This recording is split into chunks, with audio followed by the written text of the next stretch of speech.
Vedant's Wellness Center, where food become your medicine. Call 905-944-664.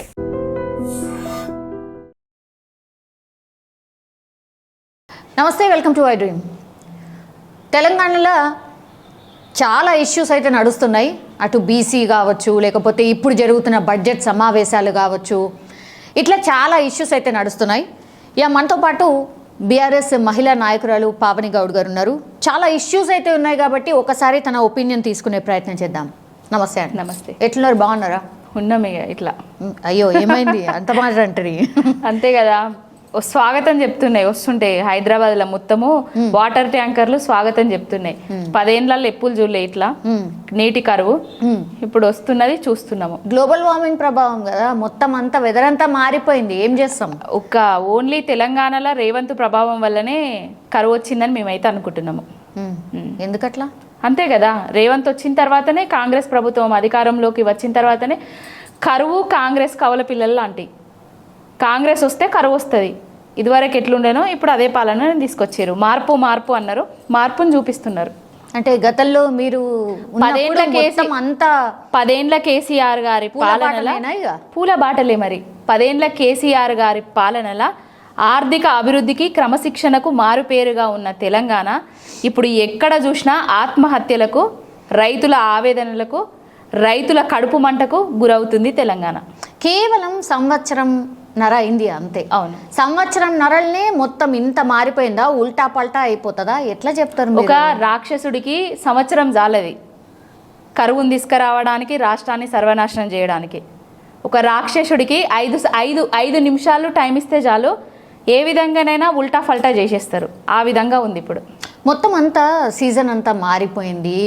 మొత్తం దేశవ్యాప్తంగా కూడా ఎండలు మండిపోతున్నాయి, నీళ్లు లేవు, అట్లాంటి పరిస్థితే ఉంది. సీజన్ మొత్తం మారిపోయింది. మీకు కూడా తెలుసు కదా, మీ కళ్ళ ముందు కనబడుతుంది కదా. అవును, బరాబర్ పంటలు ఎండిపోయినాయి, రైతులు ఆవేదన చెందుతున్నారు. అది మనం కూడా చూస్తున్నాం. నిజంగానే బాధాకరమే. కానీ దానికి దీనికి రాజకీయానికి అసలు ఏమైనా సంబంధం ఉందా? దానికి దీనికి రాజకీయానికి సంబంధం ఉన్నది కాబట్టే మాట్లాడుతున్నా. పాలన చేతగానోడు, పరిపాలన మీద అవగాహన లేనోళ్ళు పరిపాలిస్తే ఏ విధంగా కరువు వస్తుంది అనేసి చూపిస్తున్నాడు కాబట్టి మాట్లాడుతున్నా. ఏం చేసేది ఉండే చెప్పండి. అధికారంలోకి వచ్చే ముందు ఏమేం మాటలు చెప్పిండు, అధికారంలోకి వచ్చిన తర్వాత ఏమేం చేస్తున్నాడు? కూల్చుడు, కుట్రలు, జైళ్ళల్లో పెట్టుడు, ఇలాంటివి తప్ప అభివృద్ధి కోసము, తెలంగాణ కోసము ఏదన్నా మంచి పని చేసింది ఏదన్నా ఉన్నదా చెప్పండి. హైడ్రా తెచ్చుడు మంచి పని కాదా? హైడ్రా తెచ్చుడు మంచి పనా చెడ్డ పనా అనేది అనిరుద్ధ్ రెడ్డి ఎమ్మెల్యే వాళ్ళ ఎమ్మెల్యే, కాంగ్రెస్ ఎమ్మెల్యే అనిరుద్ధ్ రెడ్డిని అడగండి. హైడ్రా ఏ విధంగా పనిచేస్తుంది, ఎవరి కోసం పనిచేస్తుంది, ఎవరి కమిషన్లు కొడుతున్నారు అనేది అనిరుద్ధ్ రెడ్డిని అడగండి, చెప్తారు మీకు. ఎందుకండి ఏం కమిషన్ కొడతారు? నాకు అర్థం కాదు. ఇప్పుడు చెరువులు మొత్తం అంతా మనది గొలుసు కట్టు చెరువులు ఉంటుండే. అవును, గొలుసు కట్టు చెరువులను మిషన్ కాకతీయ తోటి చెరువులకు పునర్జీవం తెచ్చింది కేసీఆర్ గారు. చెరువులల్లో నీళ్లు తీసుకొచ్చింది కేసీఆర్ గారు. తెచ్చిన చెరువులల్లో చేప పిల్లని వేసి ముదిరాజులను రాజులు చేసింది కేసీఆర్ గారు. చెరువులు వచ్చినాయి కదా ఎక్కడ చెరువులల్లో. ఇప్పుడు అవన్నీ ఎవరిచ్చిండ్రు పర్మిషన్? ఎవరి కాలంలో జరిగింది? మా ప్రభుత్వ కాలంలో జరిగిందా, లేకపోతే కాంగ్రెస్ హయాంలనా, టీడీపీ హయాంలనా? కూల్చివేసిన దగ్గరికి పోయి ఒకసారి అడగండి. 20 ఏండ్ల నుంచి మేము ఇక్కడ ఇల్లు కట్టుకొని ఉంటున్నాం, 15 ఏండ్ల నుంచి మాకు ఇక్కడ పర్మిషన్లు వచ్చినాయి, నల్లా బిల్లు కడుతున్నాము, కరెంటు బిల్లు కడుతున్నాము అనేసి హైదరాబాద్తులే కదా మీ అందరికీ చెప్పింది. మీ యూట్యూబ్ ఛానళ్ళ సాక్షిగానే కదా వాళ్ళందరూ గోడు వెళ్ళబోసుకున్నది. అవి కొన్ని అయితే మొన్న మీ హయాంలో వచ్చినాయి చాలా ఉన్నాయి కదా. సిటీ ఎట్లా చూసిండ్రు కదా. సిటీ విస్తరించిన మాట వాస్తవము, కంపెనీలు వచ్చిన మాట వాస్తవము, ఉద్యోగ అవకాశాలు కల్పించిన మాట వాస్తవము, అన్ని రకాలుగా సిటీ అభివృద్ధి చేసిన మాట వాస్తవము. ఈ సిటీ అభివృద్ధి చేసిన దానికి నీళ్ళు ఇచ్చిన మాట, 24 గంటల కరెంట్ ఇచ్చిన మాట కూడా వాస్తవమే. ఇప్పుడు ఆ సిటీనే సర్వనాశనం చేస్తూ, హైడ్రా తోటి ఒక ఇండ్లను కూల్చేస్తూ, రియల్ ఎస్టేట్ను డమాలు మనిపిస్తూ, అసలు నీళ్లు లేక కరెంటు పోని స్థితి నుంచి వెళ్ళి కరెంట్ ఎప్పుడు వస్తుందో అనే చూసే స్థితికి తీసుకొచ్చిండు రేవంత్ రెడ్డి కాంగ్రెస్ ప్రభుత్వం. మీ దగ్గర ఉద్యోగాలు అంతగానం ఇస్తే మరి సంవత్సరంన్నరనే నిరుద్యోగులు అంతగానం పెరిగిపోయినరా? వాళ్ళ కోసం కాంగ్రెస్ పార్టీ మేమేదో చేస్తామని చెప్తుంది, దీన్ని కూడా కౌంటర్ చేస్తున్నారు.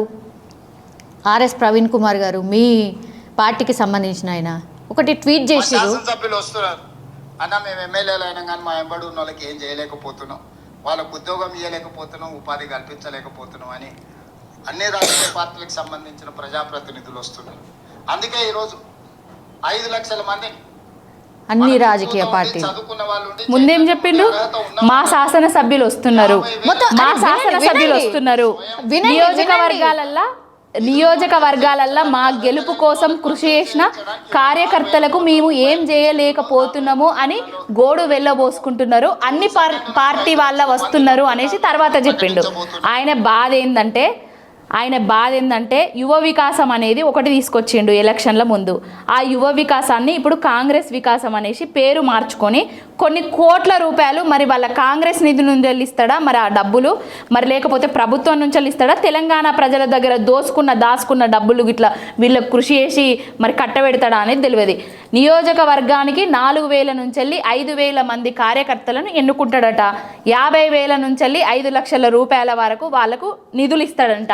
మరి అన్ని పార్టీల ఎమ్మెల్యేలకు అని ఆయన స్పష్టంగా చెప్తున్నారు. అన్ని పార్టీల ఎమ్మెల్యేలకు ఇచ్చే వరకు చూద్దాంలేండి. అన్ని పార్టీల వాళ్లకు కార్యకర్తలకు, అన్ని పార్టీలు కాకుండా తెలంగాణ యువతకు అని ఉంటే బాగుండేది.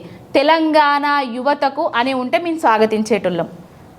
ఆయన ఇస్తా అన్నయే ఇస్తలేడు. ఇప్పుడు కొత్తగా మళ్ళీ కొత్త రాగం ఎత్తుకున్నాడు. 6,000 కోట్లు తెస్తా, నా నియోజకవర్గానికి 4,000 నుంచి 5,000 మందిని సెలెక్ట్ చేస్తా, 50,000 నుంచి 5 లక్షల వరకు ఇస్తా.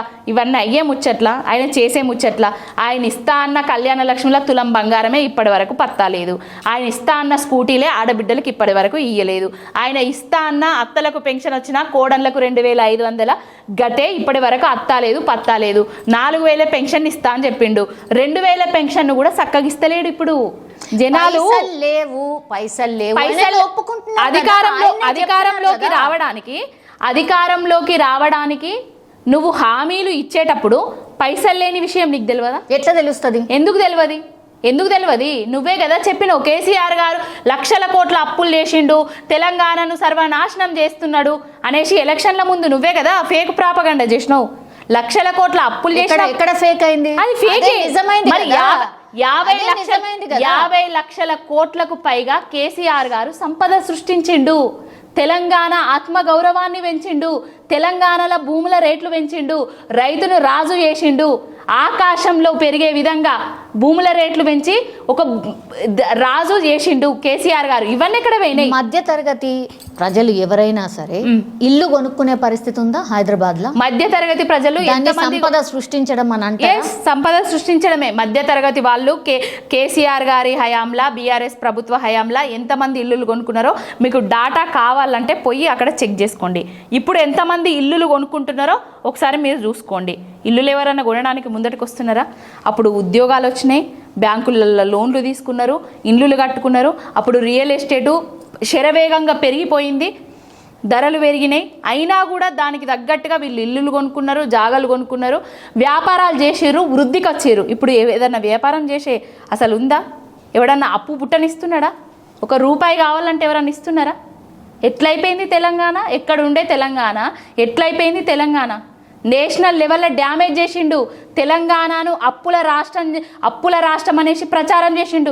ఎవడన్నా ఇంటి పెద్ద ఉంటే నాకు అప్పులున్నాయి అని ప్రచారం చేసుకుంటే రేపు ఏదన్నా లగ్గమో లేకపోతే ఇల్లు కట్టుకుంటే ఎవడన్నా అప్పియడానికి ముందటికి వస్తాడా?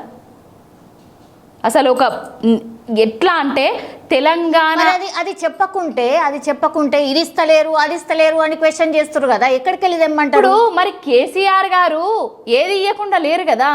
కరోనా లాంటి కష్టకాలం వచ్చినా కూడా రైతు బంధు ఆగలేదే. మీరు అప్పులు చేస్తేనేమో ఒప్పంటిరి, తప్పంటున్నారు. మేము అప్పులు చేసి 1,50,000 కోట్ల రూపాయల అప్పులు చేసిండు. ఆ 1,50,000 కోట్ల రూపాయల అప్పులు చేసి నువ్వు ఇచ్చిన హామీలల్లా ఏ హామీనన్నా నెరవేర్చినావా ఇప్పటి వరకు? ఆడబిడ్డలకు కానీ లేకపోతే ఎన్ని వేల కోట్ల మిత్తిలు చేయగట్టిండు? 60,000 కోట్ల మిత్తిలు కట్టిండు అనుకుందాం. 1,00,000 కోట్లు ఎవరికి ఇంట్లోకి పోతున్నాయి? ఎక్కడ ముడుపులు కడుతున్నాడు? ఎందుకు 30-40 సార్లు ఢిల్లీకి పోతున్నాడు? ఢిల్లీ చుట్టూ ప్రదక్షిణలు చేస్తున్నాడు. ఈ సొమ్మంతా తెలంగాణలో వచ్చే సొమ్మంతా ఢిల్లీకి దారాదత్తం చేస్తున్నాడు. పార్టీ నడపడానికి ఇక్కడి నుంచి ముడుపులు పంపిస్తున్నాడు రేవంత్ రెడ్డి అనేటోడు. మన సొమ్ము, మన ప్రాంతీయ పార్టీ, మన కేసీఆర్ గారు మన తెలంగాణోడి కోసం ఖర్చు పెడితే రేవంత్ రెడ్డి అనేటోడు ఆయన జాతీయ పార్టీ కోసం, ఆయన కాంగ్రెస్ పార్టీ కోసం, ఆయన పేరు ప్రఖ్యాతల కోసం, ఆయన సీటును కాపాడడానికి కోసం ఢిల్లీ పెద్దల ప్రదక్షిణలో వాళ్ళ మెప్పు కోసం అక్కడ ముడుపులు అంటిస్తున్నాడు. ఇప్పుడు మొత్తం బడ్జెట్ సమావేశాలు ఫుల్ హాట్గా నడుస్తున్నాయి. అసలు ఏం జరిగింది, ఏం జరుగుతుంది అనేది పూర్తిగా చెప్పే ప్రయత్నం చేస్తారు. ఎందుకని మీరు మొత్తం డిఫెన్స్లోనే మాట్లాడతారు? ఎందుకు? అందులో ఫ్యాక్ట్ ఏముంది అని చెప్పిస్తలేరు. ఓన్లీ మీ సోషల్ మీడియా ద్వారా ప్రాపగండా చేయడం గంతే తప్పించి ఎందుకట్లా? కరెక్ట్. మీరు సౌమ్య గారు మా సోషల్ మీడియా ద్వారా ప్రాపగండా చేస్తలేము.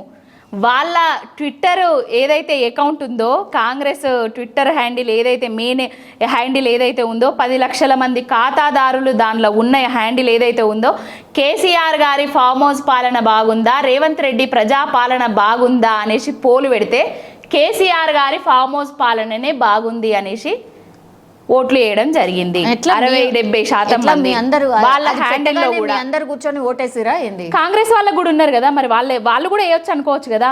కాంగ్రెస్ పాలన నచ్చకేసిండ్రు అనుకోవచ్చు కదా.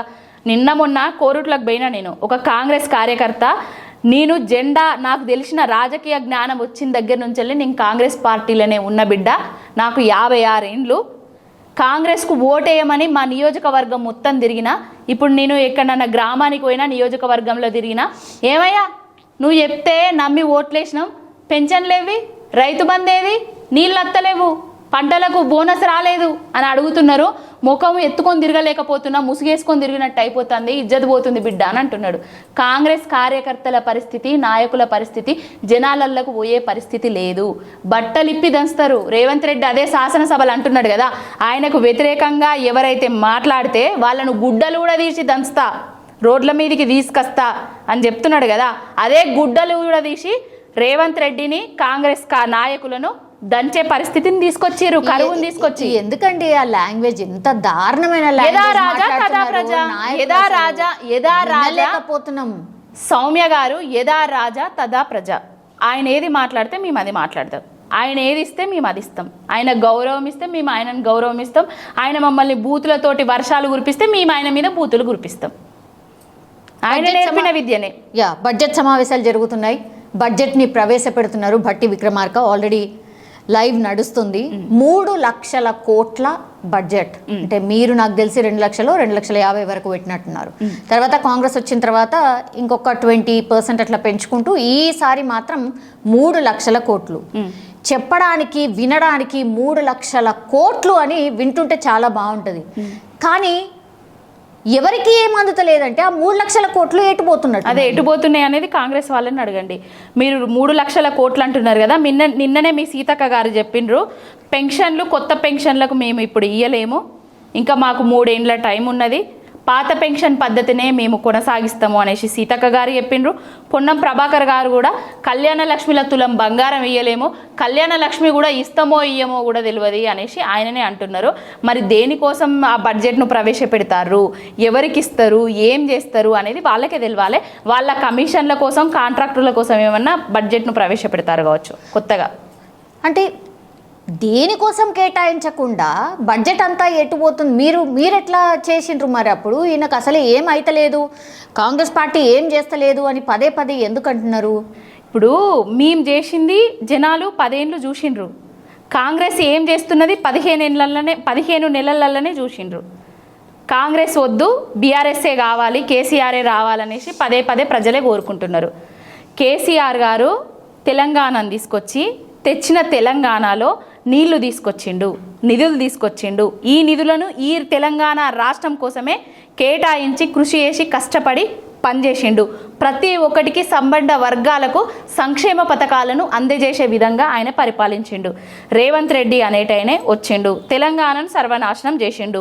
వచ్చినాకనే పంటలను ఎండబెట్టిండు, నీళ్లను మాయం చేసిండు, కరెంటుకు కటకట తీసుకొని వచ్చిండు, రైతుల ఆత్మహత్య దిశగా పరిగెత్తే విధంగా ఆయన పరిపాలన చేస్తున్నాడు. ఆయన పరిపాలనలా ఎవరు సంక్షేమ పథకాలతో సంబరపడుతున్నాడు. కేసీఆర్ అనేటోడు సంక్షేమ పథకాలతో సంబరపెడితే ఈయన సంక్షేమ పథకాలతో కోతబెట్టి తెలంగాణలో ఉన్న ప్రతి ఒక్కరిని అప్పుల పాలు చేస్తున్నాడు. కేసీఆర్ ఆయన కేవలం గవర్నర్ స్పీచ్ రోజు మాత్రమే వచ్చిండు. ఇప్పటి వరకు 50 లక్షల జీతం తీసుకున్నారు. ఆ ఒక్కరోజు వచ్చిండ్రు. మరి గిన్ని ఇష్యూస్ ఉన్నాయి కదా, వచ్చి మాట్లాడచ్చు కదా.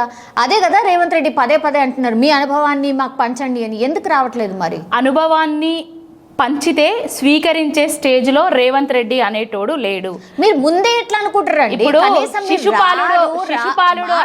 శిశుపాలుడు అనేటోడు 100 తప్పులు చేయాలి, అప్పుడే కృష్ణుడు బయటికి వస్తాడు. ఇప్పుడు ఈయన 100 తప్పుల దగ్గరలో ఉన్నాడు, కృష్ణుడు బయటికి వస్తాడు, కేసీఆర్ గారు బయటికి వస్తారు, ప్రతి దాని మీద ఎత్తి చూపుతారు. సంవత్సరం అవుతుంది ఇదే మాట చెప్పి.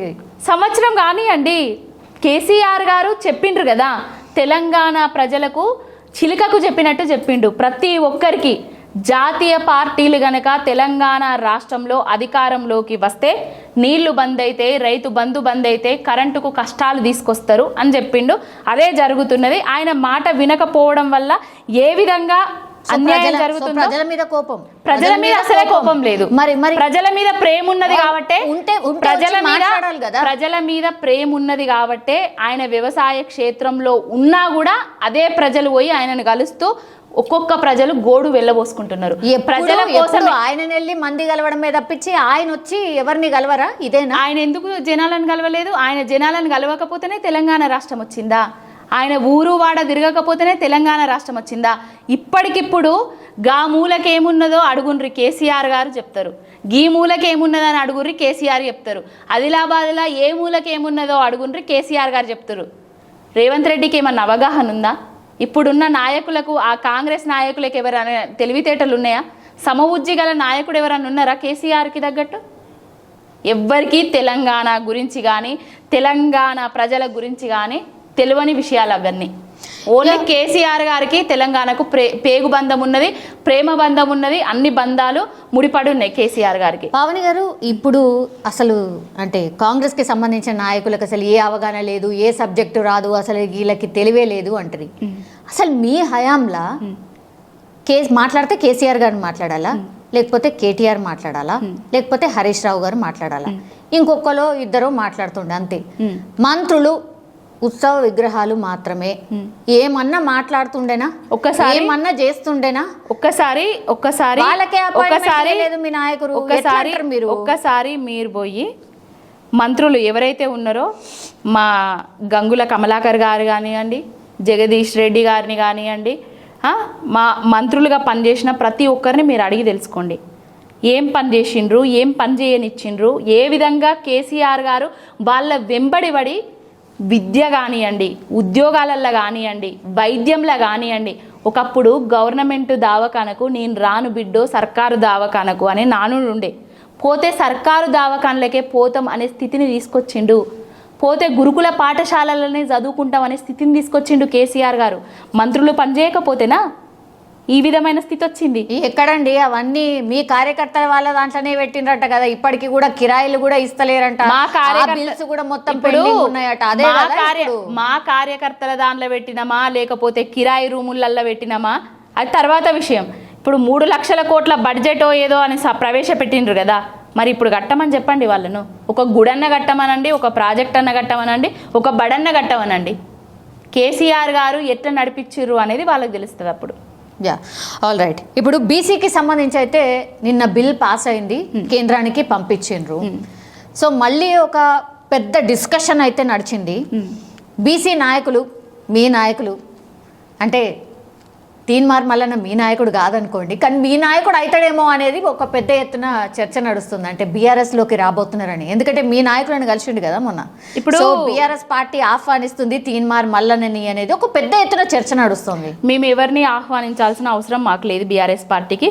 ముఖ్యంగా తీన్మార్ మల్లయ్య లాంటి బ్రోకర్ గాళ్ళను ఆహ్వానించాల్సిన అవసరం అస్సలే లేదు. తీన్మార్ మల్లయ్య అనేటోడు ఊసర వెళ్ళి రంగులు మార్చినట్టుగా పార్టీల కండువాలను మార్చుకుంటూ తిరిగేటోడు అనేసి అందరికీ తెలుసు. తీన్మార్ మల్లయ్య మాటలు నమ్మే స్థితిలో కూడా ప్రజలు లేరు, బీసీ సమాజం కూడా లేదు. ఇప్పుడు ఆయన కోసము ఆయన ఏదో రేవంత్ రెడ్డి ముఖ్యమంత్రి అయిండు, ఆయన కాంగలేంది నేనెందుకు ముఖ్యమంత్రిని కావద్దు అనేసి బీసీ నినాదాన్ని ఎత్తుకున్నాడు. ఆయన కోసము, ఆయన స్వలాభం కోసం ఎత్తుకున్నాడు, సొంత లాభం కోసం ఎత్తుకున్నాడు అనేది తెలంగాణ రాష్ట్ర ప్రజలందరికీ తెలుసు. ఏనాడన్నా తీన్మార్ మల్లయ్య అనేటైనే యూట్యూబ్ ఛానల్ పెట్టిండు. ఏ బీసీ నాయకుడి గురించైనా, ఏ బీసీ నాయకురాలి గురించైనా గా నియోజకవర్గంలో బీసీ ఆమె పోటీ చేస్తుంది, బీసీ ఆయన పోటీ చేస్తుంది, ఓట్లేమని అడిగింది ఉన్నదా? ఎవరికన్నా సపోర్ట్ చేసింది ఉన్నదా? ఇప్పుడేదో బీసీని అదిని ఇదిని అనేసి పట్టుకొని కొత్త రాగం ఎత్తుతున్నాడు. ఆయన స్వలాభం కోసమే ఎత్తుకుంటున్నాడు. బీఆర్ఎస్ పార్టీలకు స్వాగతిస్తున్నాం అనేది ఫేకు. బీఆర్ఎస్ పార్టీలకు నువ్వు రావాలి అని మేము అడగలేదు. ఆయనే మా పార్టీలకు వచ్చినా మేము తీసుకోము. ఇంకొకటి ఏంటంటే బీజేపీ కాంగ్రెస్ ఆడిస్తున్న నాటకాలలో భాగంగానే తీన్మార్ మల్లయ్య అనేట ఆయన వెలిసిండు.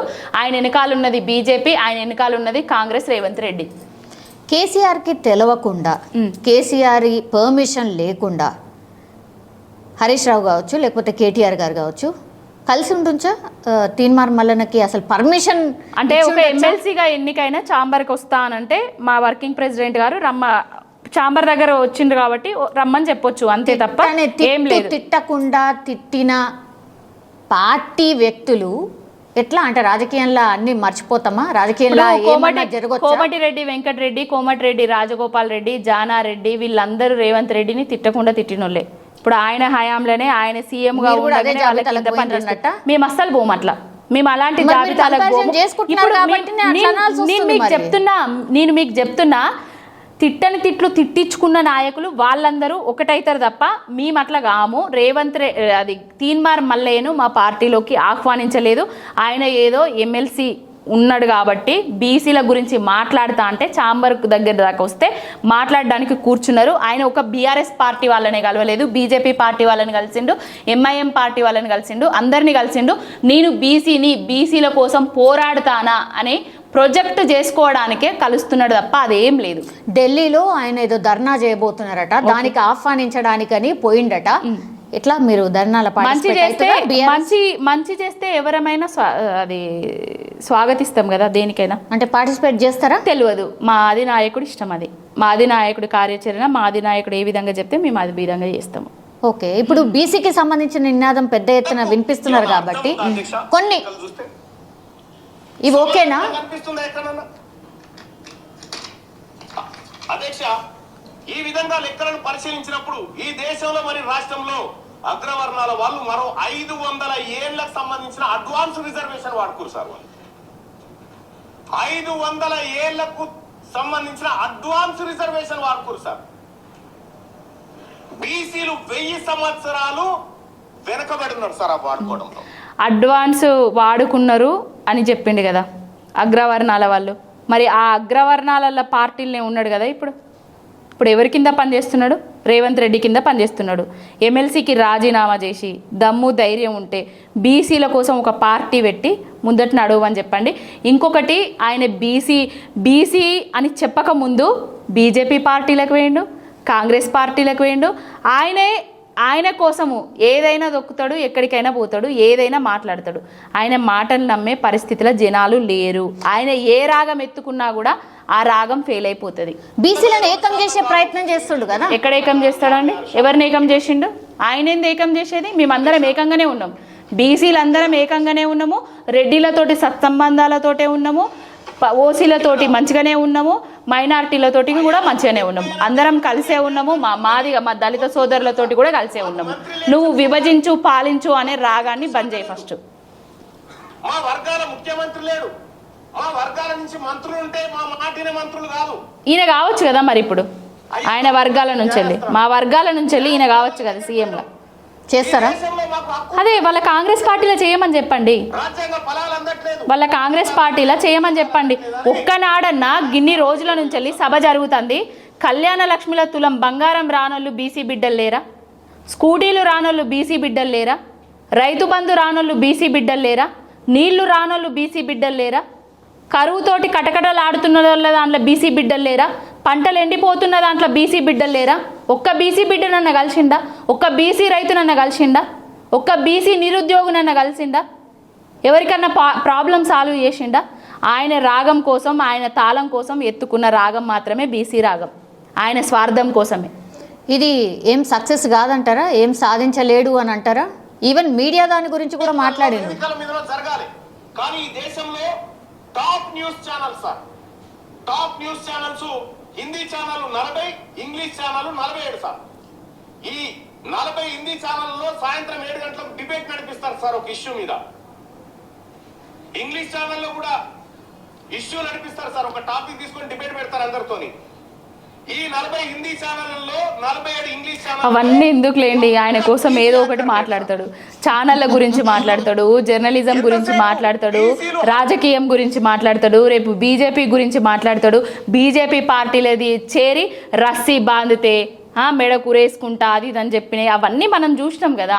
ఒక మనిషి అంటే ఒక వ్యవస్థ కోసమో ఒకరి కోసమో పనిచేస్తే అది నిజమా కాదా అనేది మాటలలోనే తెలిసిపోతుంది. ఆయన స్వార్థం కోసం పనిచేస్తున్నాడని మాకు అందరికీ తెలుసు. ఇప్పుడు పార్టీ నుంచి అయితే బహిష్కరించేసిండండి, కాంగ్రెస్ పార్టీలో లేడు. మరి కొత్త పార్టీ పెడతారా? పెట్టమనండి చూద్దాం ఎందరిని ఏకం చేస్తారు, ఎందరిని ముందటికి తీసుకుపోతారు, ఎన్ని కులాల మతాల మధ్యలో గొడవలు పెడతాడు చూద్దాం. ఇంకా కూడా సో ఈయన వస్తే మాత్రం కులాల మతాల మధ్య గొడవలే అంటారా? ఆల్రెడీ పెట్టింది కదా. నువ్వు ఒక వర్గంలో ఉండి ఇంకొక వర్గాన్ని అంటే కించపరుస్తూ మాట్లాడడం రాజకీయంగా అది కరెక్ట్ కాదు. ఎవరైనా ఇప్పుడు మనం ఊర్లల్లా మనం అన్ని కులాల వర్గాలు కలిసే ఉంటారు. బీసీ కానీ రెడ్డి కానీ, బీసీ అని వస్తారు గౌడ, పద్మశాలి, యాదవ, రెడ్డిలు వీళ్ళందరూ కలిసికట్టుగానే ఉంటారు. ఈయన ఏదో తీసుకొచ్చి ఏదో మాటని వాళ్ళకి వీళ్ళకు వైరుధ్యం చేయడం తప్ప ఇంకొకటి లేదు. కావాల్సింది ఊళ్ళో ఏమనుకుంటారు, ఆయన మాటలు నమ్మే పరిస్థితుల్లో అయితే లేరు. ఆయన కాంగ్రెస్ పార్టీలో ఉన్నన్ని రోజులు మరి 100 రోజులలోనే 42% రిజర్వేషన్ బీసీలకు ఇస్తామని చెప్పారు. మరి ఆ పార్టీ నుంచి ఆ పార్టీ మీద యుద్ధం చేయొచ్చు కదా, ఎందుకు మాట్లాడలేదు? 100 రోజులు అయిపోయిన తర్వాత 101 రోజు ఎందుకు మాట్లాడలేదు? ఆయన ఓన్లీ స్వలాభం కోసం ప్రయత్నం చేస్తున్నాడు. బీసీలను ముందట పెట్టి ఏదో చేయాలని చూస్తున్నాడు, బీసీ రాగాన్ని ఎత్తుకున్నాడు, అంతే తప్ప ఏం లేదు. రాజకీయంగా లబ్ధి పొందడానికే ఆయన మాటలు మాట్లాడుతున్నాడు. ఇప్పుడు 42% రిజర్వేషన్ మేము చేయబోతున్నాము, ఆమోదించండి అని కేంద్రానికి పంపించింది కాంగ్రెస్ పార్టీ. నెక్స్ట్ ఏం జరగవచ్చు అనుకుంటున్నారు? కేంద్రం ఏం చేస్తే మీకు రిజర్వేషన్స్ రావచ్చు అని అనుకుంటున్నారు? రేవంత్ రెడ్డి కేంద్రం మీద ఫైట్ చేయాలి, బీజేపీ మీద మోడీ మీద ఫైట్ చేస్తే మేము కూడా ఆయనకు సహకరిస్తాము, మేము కూడా ఫైట్ చేస్తాం. మేము బీసీలకు వ్యతిరేకులం కాదు, ఎస్సీలకు వ్యతిరేకులం కాదు, ఎవరికి వ్యతిరేకులం కాదు. కేసీఆర్ గారు ఎస్సీ వాళ్ళకి వర్గీకరణ కోసము తెలంగాణ రాష్ట్రం వచ్చిన అప్పుడే ముందే ఆయన ఎస్సీ వర్గీకరణ చేసి పార్లమెంటుకు పంపించడం జరిగింది లెటర్ కూడా. దేనికి మేము వ్యతిరేకులం కాదు. అన్ని వర్గాల ప్రజలకు, అన్ని అణగారిన వర్గాలను ముందుకు తీసుకుపోయే కేసీఆర్ గారు. ఆయన ఒక విజన్ ఉన్న లీడర్. వీళ్ళందరూ విజన్ లేని లీడర్లు. ఇవన్నిటి గురించి మాట్లాడుకోవడం వేస్ట్. థ్యాంక్ యూ అండి, థ్యాంక్ యూ సో మచ్. చాలా విషయాల గురించి చెప్పారు. Thank you.